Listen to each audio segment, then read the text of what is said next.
Porque o presidente dos Estados Unidos, Donald Trump, declarou que deu autorização para o início do processo de transição de poder para o democrata Joe Biden, projetado como vencedor das eleições presidenciais do último dia 3. No entanto, o republicano ainda não admitiu sua derrota. Em um tweet, Trump diz que autoriza os protocolos iniciais para a transição de poder ao presidente eleito, pensando no melhor interesse do nosso país. Ontem, pouco antes das publicações do presidente, a vitória de Biden no estado de Michigan foi oficialmente certificada, confirmando uma importante derrota para Trump. A certificação é a formalização dos votos totais e a indicação de quais delegados irão representar o estado no colégio eleitoral. Já que você está nos Estados Unidos, Paulo Figueiredo, você começa essa. Bom, o que é a notícia em si, né? O GSA, o GSA, que é a Administração de Serviços Públicos Gerais americana, anunciou ontem, em carta formal, que disponibilizou os recursos à equipe de Joe Biden, que eles vinham solicitando há muito tempo, né? Bastante tempo. Então, normalmente, existe uma lei aqui, que é a lei da transição presidencial, que diz que o governo disponibiliza valores para o presidente que teria sido eleito, e a gente vai entrar nisso aqui, que é um assunto interessante, mas disponibilizaria recursos para eles para uma eventual transição. E aí também dá acesso a eles a um espaço para o pessoal poder trabalhar. Eu já trabalhei em transição de setor público e é realmente uma loucura. Então, é para isso que esse dinheiro existe, né? A chefe do órgão, a Emily Murphy, disse nessa carta, que os recursos estão disponíveis. Tá? Então ela diz, os recursos estão disponíveis. Agora, na mesma carta, ela diz que vem sofrendo ameaças a ela, aos seus familiares, aos colegas de trabalho e, acreditem se quiser, até os bichinhos de estimação dela. Esse que é o estado das coisas aqui nos Estados Unidos. Advogado, agente público, político, oficial eleitoral e todo mundo que se opuser, mesmo que na forma da lei, ao projeto de poder da esquerda, dessa esquerda do Joe Biden e tal, são ameaçados fisicamente ou ameaçados de cancelamento, como a gente tem visto tanto por aí, né? E não estou falando de achismo, já são múltiplos casos. A gente tem no próprio Michigan o caso de dois certificadores eleitorais que disseram que foram ameaçados também caso não seguissem com a sua certificação e fizeram isso de forma juramentada em tribunal, então não é nem disse-me-disse, né? Mas enquanto isso, na imprensa, mesma imprensa, que diz que o Trump é um ditador, que o Bolsonaro é um integralista, fascista, etc., nessa mesma imprensa, um silêncio sepulcral em relação a essas ameaças. Não tem nenhuma palavra de condenação, dizer isso é um absurdo, etc. Não. Você olha os jornais hoje, da grande imprensa, todo mundo calado a respeito de uma mulher que está dizendo publicamente, numa carta, que ela está sofrendo ameaça. Bom, sobre a decisão em si, o que significa na prática a decisão do Trump, que o Globo, replicando ipsis literis o New York Times, disse equivaler a um reconhecimento de uma derrota?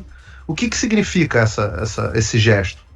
Do ponto de vista legal, do ponto de vista prático? Nada. Não tem nenhum efeito legal. Aliás, a própria administradora, ela diz na carta o que o Josias não estava querendo dizer outro dia, que o Joe Biden ainda não é o presidente eleito dos Estados Unidos.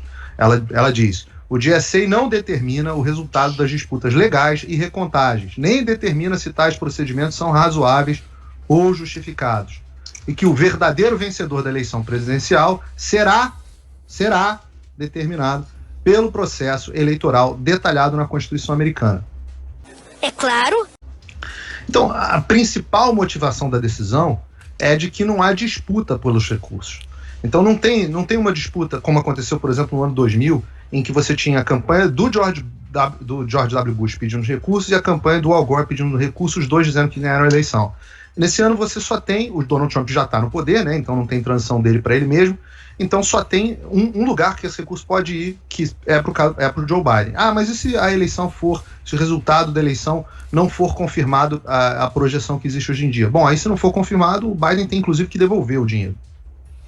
O Trump já se pronunciou e repetiu que o GSA não determina quem é o presidente eleito, como ela diz na carta, e que segue confiante nas disputas judiciais dele, que ele diz que vem a todo vapor. Na verdade, você já tem mesmo realmente 16 processos em andamentos em 4 estados diferentes, alguns já em estágios de apelação, que é onde a campanha do Donald Trump quer chegar, e parece que você tem vários novos processos prometidos para essa semana.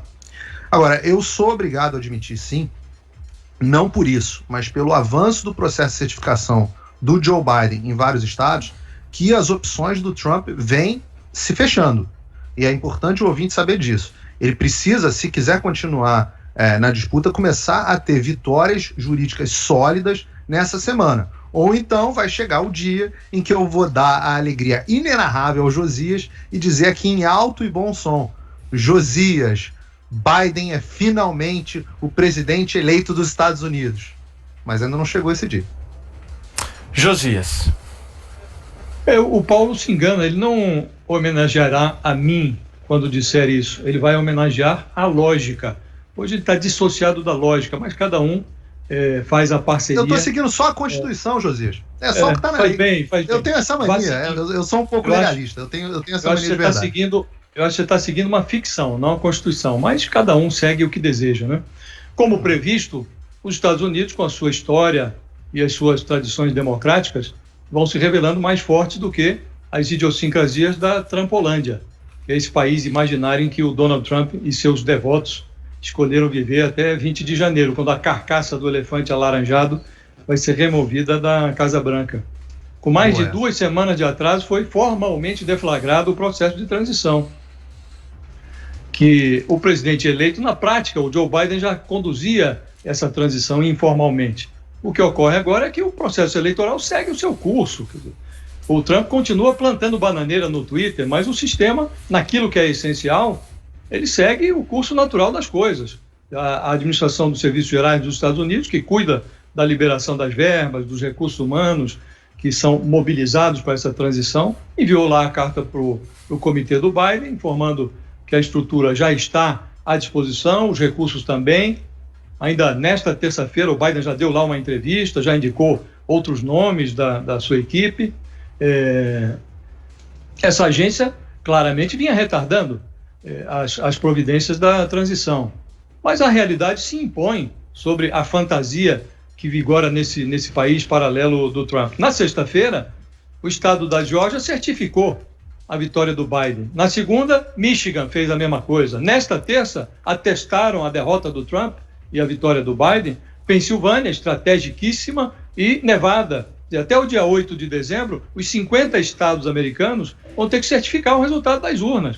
No dia 14 se reúne o colégio eleitoral, os delegados se manifestam, o Congresso depois ratifica e o Trump chama o caminhão de mudança. Assim funcionam as coisas. À medida que essa transição avança em Washington, cresce a expectativa em relação aos movimentos de Brasília. O presidente Bolsonaro ainda não tocou o telefone para o Biden. Isso já não tem a menor importância. A manifestação do presidente brasileiro, nessa altura, perdeu completamente o sentido. O que importa saber agora é o que o governo brasileiro vai fazer para transformar o relacionamento do Planalto com a Trumpolândia numa parceria entre 2 estados soberanos, sem personalismos. Para usar uma expressão que o presidente Bolsonaro gostava de usar na época da campanha, é preciso estabelecer com os Estados Unidos um relacionamento sem viés ideológico, que privilegie o interesse nacional, o interesse do Brasil. E os interesses são grandes. Os Estados Unidos são hoje o segundo parceiro comercial do Brasil, há muitos interesses em comum e é urgente que o Brasil se reposicione em cena. Eu espero que o Itamaraty esteja se preparando para isso, porque seria um absurdo se não o fizesse. Thaís Oyama. Só besteira. Pois é, Paulo, ao contrário de alguns trumpistas bolsonaristas, parece que o Trump jogou mesmo a toalha, né? Quando ele autoriza o início do processo de transição, ele finalmente parece estar se rendendo à realidade.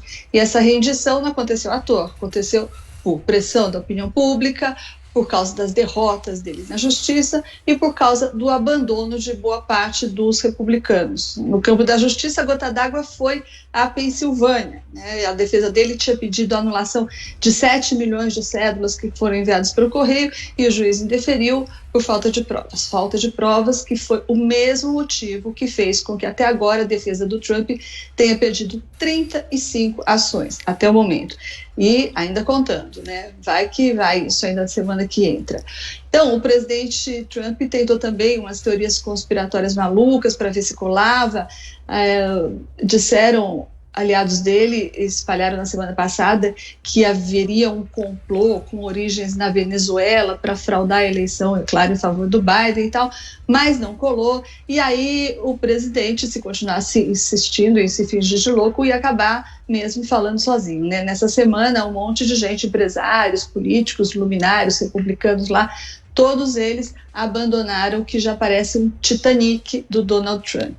Então é isso, em suma, Trump saiu ou vai sair, se ele puder sair sozinho, caminhando, não tiver que ser arrastado da Casa Branca, ele vai sair de lá menor, bem menor do que entrou, né? Quanto a nós brasileiros, ontem o Biden indicou o John Kerry, o ex-secretário de Estado americano, para ser um enviado especial do meio ambiente. Um cargo que não existia, que foi criado agora e foi criado em grande estilo, tem até um assento no Conselho de Segurança da Casa Branca, uma coisa que não acontecia. Então isso sinaliza que o Biden está de fato convencido ou de fato disposto a cumprir a promessa que ele fez na campanha de colocar a questão ambiental como centro da política dele. Então, para nós, isso significa que a gente vai arrumar uma outra briga, né? O governo Bolsonaro, que já estava brigando com a Europa, agora, se continuar batendo o pé, provavelmente vai arrumar briga também com os americanos. Isso aí que você disse é tudo burrice. Paulo o Figueiredo. Acordo de Paris deve ser o primeiro teste, né? Paulo Figueiredo pedindo a palavra. Bom, vamos lá. É porque é meio um pouco surreal, né? Qual é a notícia? O GSA dizendo que o resultado das eleições será determinado pelo processo eleitoral e que ele não determina o resultado. Aí o Trump vai e diz: não estou jogando toalha. Eu não estou. Pelo contrário, eu tenho 16 processos judiciais em andamento e vou entrar com outros essa semana. Ele usou a expressão: seguimos a todo vapor, full speed ahead, com toda a velocidade. Aí a fake news sendo feita ao vivo aqui. Notícia: Trump joga a toalha. É ao vivo e ao cores. Aí e continua, assim, o pessoal falando sobre coisa que não entende, né? É um mito. Leu alguma coisa em algum lugar e não entendeu a notícia. Trump perdeu 35 ações judiciais. Bom, não foi o Trump, várias dessas ações foram entradas por indivíduos que podem entrar com ações aqui nos Estados Unidos, qualquer parte interessada pode nos seus estados. Agora, você pergunta quantas perderam? Nenhuma, praticamente nenhuma perdeu. O que houve é injunction negado. Aí o pessoal não sabe a diferença entre uma liminar e uma sentença. Não sabe que muitas vezes você perde ou você tem o seu injunction negado de propósito para você poder subir para a instância superior. Porque é óbvio que a estratégia é você chegar nas instâncias superiores, não você ficar discutindo com o juiz de primeira instância, porque não dá resultado nenhum. Você abriria todas as suas provas para outra parte, daria tempo para elas criarem estratégias de contestação, e é muito melhor você fazer isso só nas cortes superiores. E você tem vários casos onde a situação está chegando nas cortes superiores. Na Pensilvânia, por exemplo, onde você já tem, se eu não me engano, 9 processos em andamento, você já tem 2 na Corte de Apelações da Pensilvânia, uma entrando na Suprema Corte da Pensilvânia e uma já na Suprema Corte dos Estados Unidos. Aliás, em um caso, esse caso que está na Suprema Corte dos Estados Unidos, que tem o potencial de anular centenas de milhares de votos. Eu estou dizendo que vai anular? Não, eu estou dizendo que tem o potencial de anular. Eu não tenho a menor ideia de como os juízes da Suprema Corte vão decidir em relação a esse, e ninguém tem, na verdade, porque a gente não tem acesso às provas, a gente não tem acesso aos autos. É uma coisa muito mais complexa que isso. Perfeito. Josias, bem objetivo, por favor. Bem objetivo. Eu só queria deixar bem claro para quem nos acompanha que a única fake news que está sendo mencionada aqui é que o Trump, ou que o Joe Biden ainda não foi eleito. É claro. Não acreditem nisso. O processo eleitoral está seguindo o seu curso, começou a transição formalmente, uma transição que seguia informalmente. O Joe Biden vai tomar posse em 20 de janeiro. Atenção, espectadores. Joe Biden é o presidente eleito dos Estados Unidos. O Paulo vai continuar repetindo lá no espelho: o Trump ainda tem chance e tal, mas é bom fechar a porta, senão alguém interna. Enquanto tiver... Josias, alguém pode até me internar, mas eu prefiro ser internado repetindo a Constituição. Se repetir a Constituição der internação, eu prefiro ser enterrado do que me render a explicar... Desculpa, me render a contar mentira para o espectador. Eu não vou fazer isso. Eu lamento, eu vou continuar dizendo a lei. Josias, você está repetindo uma ficção. Rima até. Vocês ficção repetem com New York Times. Constituição. A diferença é essa. Eu sei o que está acontecendo aqui. Eu acompanho, eu conheço a Parabéns, lei. Paulo, parabéns. Vocês não conhecem. Vocês repetem o que vocês leem no New York Times todo dia. E vocês estão repetindo um veículo panfleto. Senhores, vocês estão repetindo um panfleto de você esquerda. sabe Mas o que está pode sim, acontecendo. Josias. Ok. Pode Senhores, chegar um parabéns, momento Paulo. por favor. onde o Joe Biden seja eleito.